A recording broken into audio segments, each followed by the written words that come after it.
Zaptimi tokave bujësore në Boçov të Levanit me qëllim instalimin e paneleve fotovoltaike ngriti në protest banorët që e shfrytëzojnë tokën prej 30 vitesh. Qytetarët ngrenë shqetësimin se prej një viti trulli figuron i regjistruar në kadastër në emër të kompanisë Brevi Construction me administrator Afërdita Salillari, ndërsa atyre vetë, pavarësisht aplikimeve të shumta, nuk ju është dhënë certifikata e pronësisë të trullit, të cilin e kanë përfituar me anë të ligjit 7501.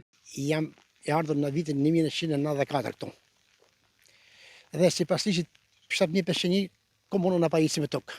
E morëm të tokën tu, e mbollëm, tani na del një tjetër pronar për këtë tokën, ne kemi paguar taksat rregullisht çdo vit. Edhe erdhi policia këtu, aty që ishte nuk thonë hare me ne, tash drejt ka zotëria. Ki ka certifikat, jeshtin certifikat. Po kemi tapinë tokë, kështu na thënë. Jo. E kam nisë për ta bërë me certifikat pronësie, por për burokracitë ndryshme nuk na e kanë bërë. Qytetarët thonë se nuk i lejojnë as të futen në pronat që i kanë shfrytëzuar për 30 vite me radhë, ndërsa institucionet vendore në Fier nuk ju japin përgjigje. Kemi ardhur për ta punuar tokën, na del një kompani që pretendon që është pronar i tokës tonë që ne disponojmë prej 30 vjeç.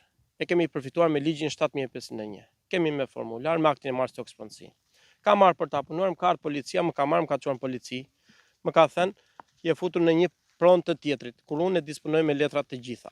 Kam bërë kallëzimin dhe në polici dhe shohim që gjërat neve po na zvarriten dhe shoh dita ditës pikërisht toka ime është duke u mbushur me çakull.